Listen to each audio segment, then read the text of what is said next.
اعوذ باللہ من الشیطان الرجیم بسم اللہ الرحمن الرحیم ربی یسر ولا تعسر وتمم بالخیر۔ آج میں ایمان باللہ اور شرک کے حوالے سے بات کروں گا۔ سب سے پہلے توحید کی تعریف کیا ہے۔ توحید صرف یہ نہیں ہے کہ اللہ تعالیٰ کو خالق، رازق یا مسبب الاسباب مان لیا جائے، بلکہ ان صفات کا اقرار تو مشرکین مکہ بھی کرتے تھے، اور قرآن سے ہمیں یہ ثبوت اس بات کا ملتا ہے۔ سورہ یونس کی آیت نمبر 31 میں اللہ تعالیٰ ارشاد فرماتے ہیں، قُلْ مَنْ يَرْزُقُكُم مِّنَ السَّمَاءِ وَالْأَرْضِ أَمَّن يَمْلِكُ السَّمْعَ وَالْأَبْصَارَ وَمَنْ يُخْرِجُ الْحَيَّ مِنَ الْمَيِّتِ وَيُخْرِجُ الْمَيِّتَ مِنَ الْحَيِّ وَمَنْ يُدَبِّرُ الْأَمْرَ فَسَيَقُولُونَ اللَّهُ فَقُلْ أَفَلَا تَتَّقُونَ۔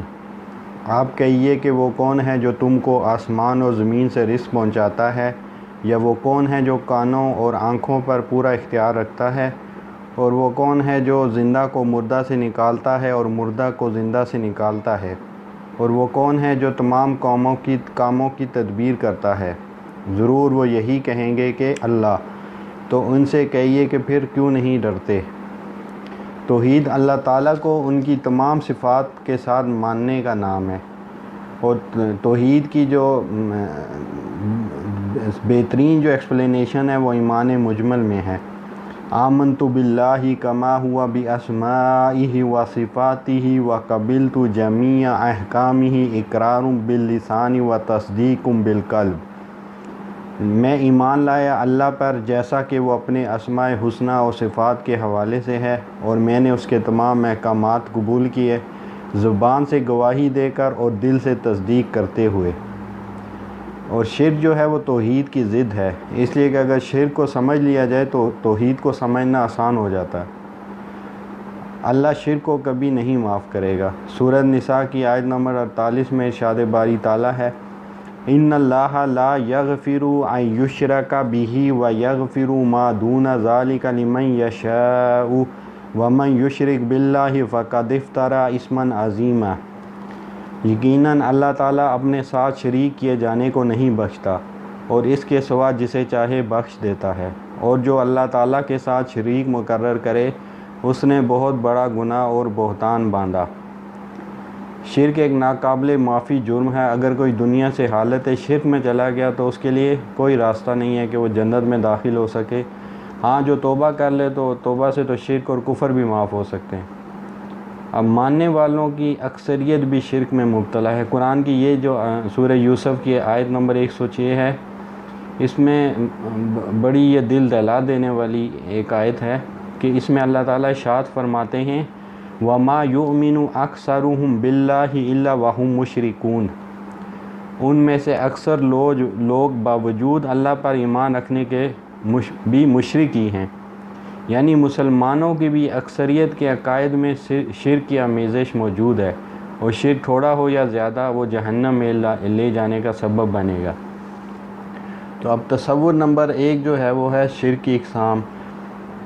شرک کی بنیادی طور پہ 2 اقسام ہیں، ایک شرک فی العقیدہ ہے اور ایک شرک فی العمل ہے، جسے شرک فی الحقوق بھی کہتے ہیں۔ سب سے پہلے شرک فی العقیدہ یہ ہے کہ کوئی اپنے عقیدے یا نظریے میں اللہ تعالیٰ کی ذات یا صفات میں کسی کو شریک کرے۔ ایسا شرک شرک اکبر بھی کہلاتا ہے، اور اس کو اللہ کبھی نہیں بخشے گا، اور اس کا ارتکاب کرنے والا ہمیشہ جہنم میں جلے گا۔ اس کی 2 قسمیں ہیں، شرک فی الذات، شرک فی الصفات۔ ان کو ہم آگے جا کے اس کو تشریح کریں گے۔ اس کے بعد دوسری جو بڑی جو قسم ہے شرک کی، وہ ہے شرک فی العمل۔ شرک فی العمل یہ ہے کہ کوئی عقیدے میں تو اللہ تعالیٰ کی ذات و صفات میں کسی کو شریک نہ بناتا ہو، لیکن اس کے عمل میں شرک کی آمیزش ہو۔ یہ شرک فی الحقوق اور شرک فی العمل یہ دونوں نام ہیں اس کے، شرک فی الحقوق اور شرک فی العمل بھی کہتے ہیں۔ اب پہلے شرک فی العقیدہ میں جو شرک فی ذات کی قسم ہے اس کو ایکسپلین کرتا ہوں۔ اگر اللہ تعالیٰ کی ذات کا پورا تصور میں تمام اسماء و صفات اس کے غیر سے منسوب کر دیا جائے تو یہ واضح ترین اور بدترین شرک ہے۔ جیسے عیسائی حضرت عیسیٰ علیہ السلام کو اللہ کا بیٹا قرار دیتے ہیں، یہودیوں نے حضرت عزیر علیہ السلام کو اللہ کا بیٹا قرار دیا، ہندو اور جو چینی مذاہب ہیں ان میں ہما اوست پینتھیزم کا تصور رائج ہے، یہ کائنات کو خدا مانتے ہیں۔ ہندو مت میں کرشنا اور رام چندرا کے بارے میں یہ عقیدہ رکھتے ہیں کہ یہ خدا کے اوتار ہیں، یعنی خدا ان میں حلول کر گیا ہے۔ الحمدللہ اگر اوورآل دیکھا جائے تو مسلم امت میں یہ تصور نہیں پایا جاتا، یعنی کہ امت مسلمہ اس شرک سے کافی حد تک پاک ہے۔ اس کے بعد جو دوسری قسم ہے وہ شرک فی الذات، یہ سب سے واضح اور ظاہر شرک ہے۔ سورۃ مریم کی آیت نمبر 88 سے 92 میں اللہ تعالیٰ نے اس کو بیان کیا ہے، وَقَالُوا اتَّخَذَ الرَّحْمَنُ وَلَدًا، ان کا قول تو یہ ہے کہ اللہ رحمان نے بھی اولاد اختیار کی ہے۔ لَقَدْ جِئْتُمْ شَيْئًا إِدًّا، یقیناً تم بہت بری اور باری چیز لائے ہو۔ تَكَادُ السَّمَاوَاتُ يَتَفَطَّرْنَ مِنْهُ وَتَنشَقُّ الْأَرْضُ وَتَخِرُّ الْجِبَالُ هَدًّا، قریب ہے کہ اس قول کی وجہ سے آسمان پھٹ جائیں اور زمین شق ہو جائے اور پہاڑ ریزہ ریزہ ہو جائیں۔ أَن دَعَوْا لِلرَّحْمَنِ وَلَدًا، کہ وہ رحمان کی اولاد ثابت کرنے بیٹھے۔ وَمَا يَنبَغِي الرَّحْمَنِ لَن يَتَّخِذَ وَلَدًا، شان رحمان کے لائق نہیں کہ وہ اولاد رکھے۔ پھر دوسرا جو تصور ہے وہ شرک فی العقیدہ کی جو دوسری قسم ہے، شرک فی صفات۔ یہ شرک تاریخ کی تمام امتوں میں موجود رہا ہے اور امت مسلمہ بھی اس سے مستثنیٰ نہیں ہے۔ اب شرک فی صفات کیا ہے؟ شرک فی صفات یہ ہے کہ اللہ کی کوئی ایک صفت جو ہے وہ اٹھا کر اس کے غیر کو دے دی جائے، چاہے باقی تمام صفات کو مانا بھی جائے۔ شرک کی اس شکل کو پہچاننا شرک فی ذات سے قدر مشکل ہے۔ اس کی سب سے بڑی وجہ یہ ہے کہ صفات باری تعالیٰ کسی نہ کسی صورت میں اس کی مخلوق میں بھی پائی جاتی ہیں۔ اللہ تعالیٰ اور اس کی مخلوق میں موجود صفات میں اگر مندرجہ ذیل 3 اختلافات کو سمجھ لیا جائے تو شرک فی صفات کو سمجھا جا سکتا ہے۔ نمبر 1 یہ ہے کہ اللہ کی صفات جو ہیں اس کی ذاتی ہیں، جبکہ مخلوق کی صفات جو ہیں وہ عطائی ہیں، اللہ کی دی ہوئی ہیں۔ نمبر 2 اللہ کی صفات لامحدود ہیں، جبکہ مخلوق کی صفات جو ہیں وہ محدود ہیں۔ نمبر 3 اللہ کی صفات جو ہیں ہمیشہ سے ہیں اور ہمیشہ رہیں گی، مخلوق کی صفات نہ ہمیشہ سے ہیں اور نہ ہمیشہ رہیں گی۔ سورہ یونس کی آیت نمبر 31 میں اللہ تعالیٰ ارشاد فرماتا ہے، قُلْ مَنْ يَرْزُقُكُم مِّنَ السَّمَاءِ وَالْأَرْضِ أَمَّن يَمْلِكُ السَّمْعَ وَالْأَبْصَارَ وَمَنْ يُخْرِجُ الْحَيَّ مِنَ الْمَيِّتِ وَيُخْرِجُ الْمَيِّتَ مِنَ الْحَيِّ وَمَنْ يُدَبِّرُ الْأَمْرَ فَسَيَقُولُونَ اللَّهُ فَقُلْ أَفَلَا تَتَّقُونَ، آپ کہیے کہ وہ کون ہے جو تم کو آسمان اور زمین سے رزق پہنچاتا ہے، یا وہ کون ہے جو کانوں اور آنکھوں پر پورا اختیار رکھتا ہے، اور وہ کون ہے جو زندہ کو مردہ سے نکالتا ہے اور مردہ کو زندہ سے نکالتا ہے، اور وہ کون ہے جو تمام کاموں کی تدبیر کرتا ہے، ضرور وہ یہی کہیں گے کہ اللہ۔ تو ان سے کہیے پھر کیوں نہیں ڈرتے؟ سو یہ ہے اللہ تعالیٰ جو تمہارا رب حقیقی ہے، پھر حق کے بعد اور کیا رہ گیا بجز گمراہی کے، پھر کہاں پھرے جاتے ہو۔ قریش مکہ وہ شرک فی صفات کے مرتکب ہوتے تھے۔ قریش مکہ جن کے مشرک ہونے میں کوئی شک نہیں، اللہ کی تمام صفات میں شرک نہیں کرتے تھے، بلکہ از روئے قرآن وہ اللہ کو خالق، رازق، زندگی اور موت کا مالک اور یہاں تک کہ مدبر الامر بھی مانتے تھے۔ سورہ یونس کی آیت نمبر 31 میں اس کو بیان بھی کیا گیا ہے۔ لیکن وہ اللہ کو مالک یوم الدین نہیں مانتے تھے۔ اس کے علاوہ الحکم، آخری فیصلہ کرنے والا، العزیز، سب سے زیادہ عزت والا، مالک الملک، بادشاہی کا تنہا مالک جیسے صفات باری تعالیٰ کا انکار کرتے تھے۔ تصور نمبر 3 شرک فی صفات، جو صفات کے معاملے میں پائی جاتی ہیں، جن میں شرک بڑے پیمانے پر پھیلا ہے۔ سابقہ امتیں بھی اس سے نہیں بچی اور یہ امت بھی نہیں بچی۔ شفاعت کا صحیح تصور کیا ہے؟ اسلام میں شفاعت کا جو صحیح تصور وہ یہ ہے کہ روز محشر اللہ تعالیٰ اپنے بعض نیک بندوں اور انبیاء و رسول علیہم السلام، خصوصاً رسول اکرم صلی اللہ علیہ وسلم کو یہ اجازت دیں گے کہ وہ کچھ لوگوں کے لیے شفاعت کریں تاکہ انہیں جہنم سے نکال کر جنت میں ڈالا جا سکے۔ اور اسی کے مقابلے میں شفاعت کا ایک غلط تصور بھی آج کل معاشرے میں رائج پایا جاتا ہے لوگوں میں، کہ شفاعت کرنے والے کیونکہ اللہ کے محبوب ہیں اس لیے لازماً اس شفاعت کو قبول کروا لیں گے۔ رسول اکرم صلی اللہ علیہ وسلم کی شفاعت سے میدان حشر سے ہی جنت کا پروانہ مل جائے گا۔ صفات میں شرک۔ اس ضمن میں مالک یوم الدین، فیصلے کے دن کا مالک، الوالی حمایت کرنے والا، العلیم علم والا، الخبیر خبر رکھنے والا جیسی صفات میں شرک ہو جاتا ہے۔ شفاعت کرنے والے کیونکہ اللہ کے محبوب ہیں اس لیے لازماً اس شفاعت کو قبول کروا لیں گے۔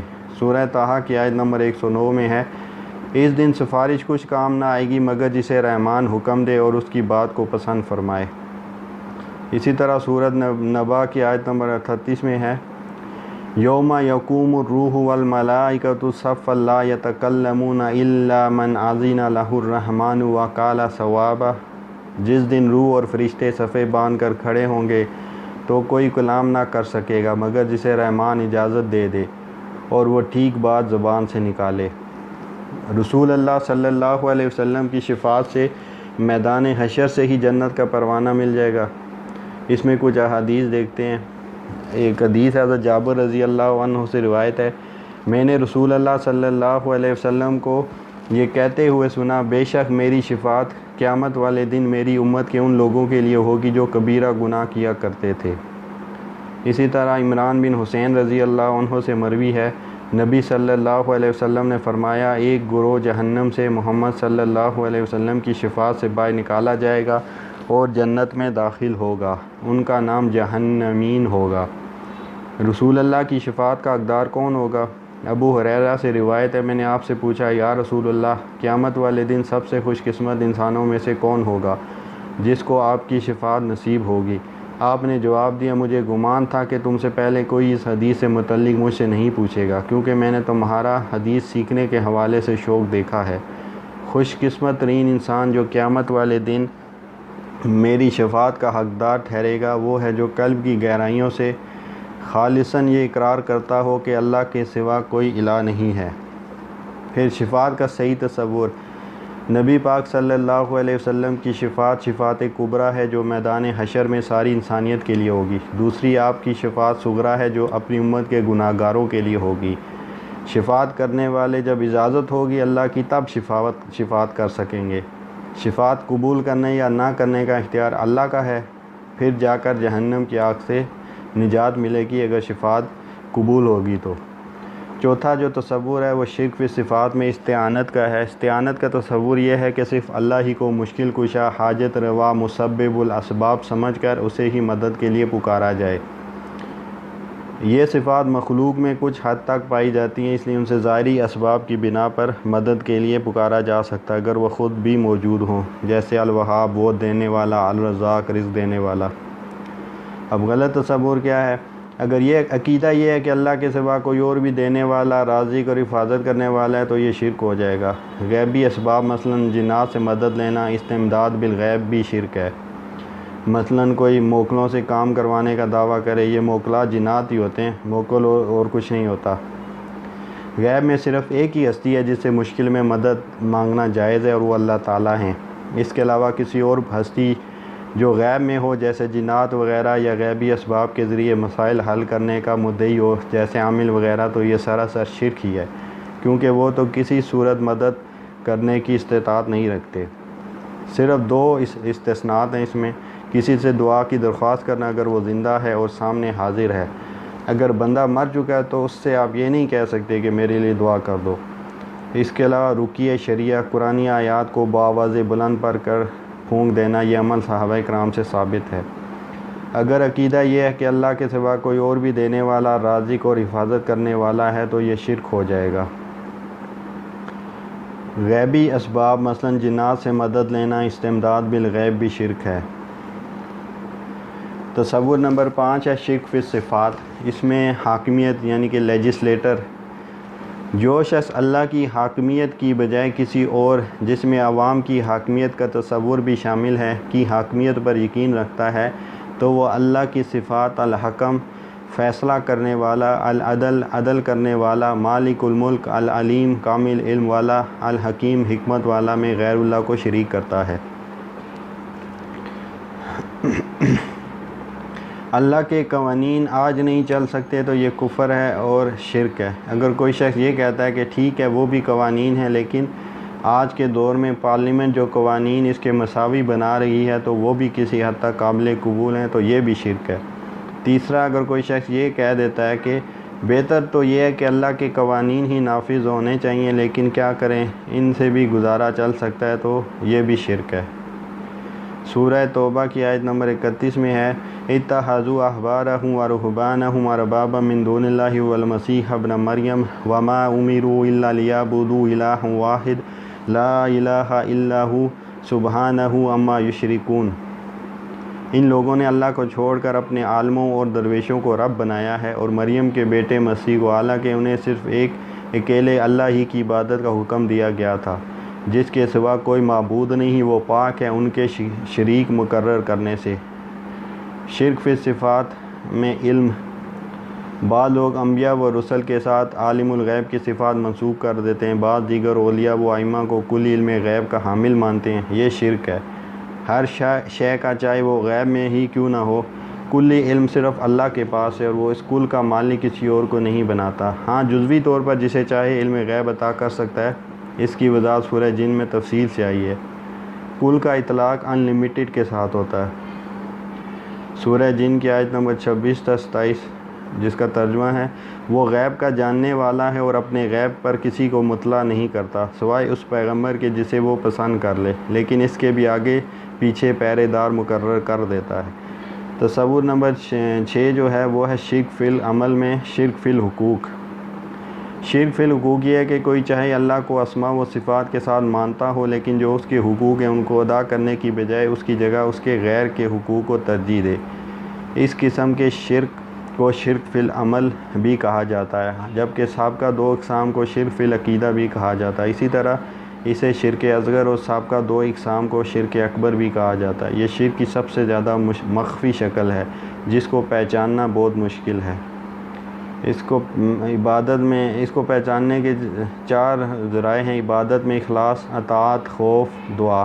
عبادت میں اخلاص سورہ زمر آیت نمبر 2 میں ہے، جس کا ترجمہ ہے یقیناً ہم نے اس کتاب کو آپ کی طرف حق کے ساتھ نازل فرمایا ہے، پس آپ اللہ ہی کی عبادت کریں اسی کے لیے دین کو خالص کرتے ہوئے۔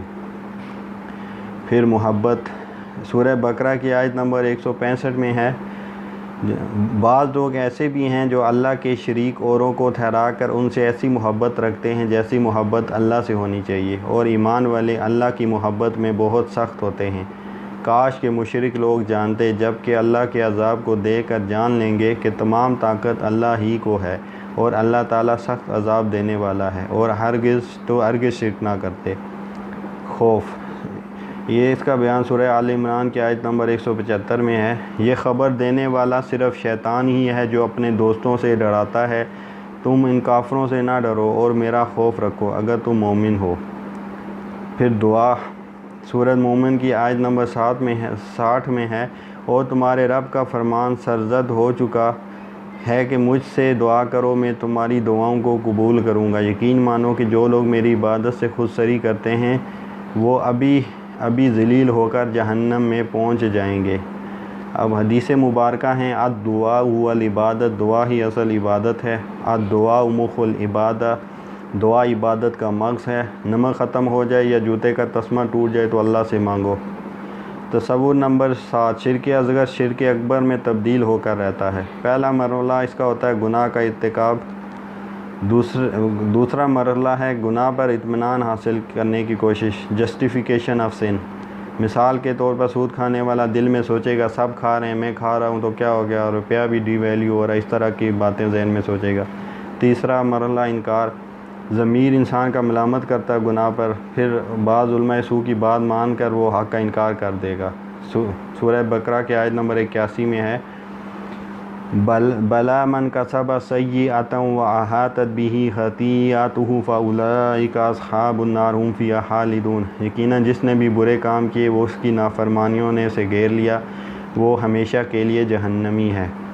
اب شرک سے بچاؤ کا طریقہ سنت ابراہیمی ہے۔ سورہ بقرہ کی آیت نمبر 131 میں ہے اذ قال لہ ربہ اسلم قال اسلمت لرب العالمین۔ جب کبھی بھی انہیں ان کے رب نے کہا فرما بردار ہو جا، انہوں نے کہا میں نے رب العالمین کی فرما برداری کی۔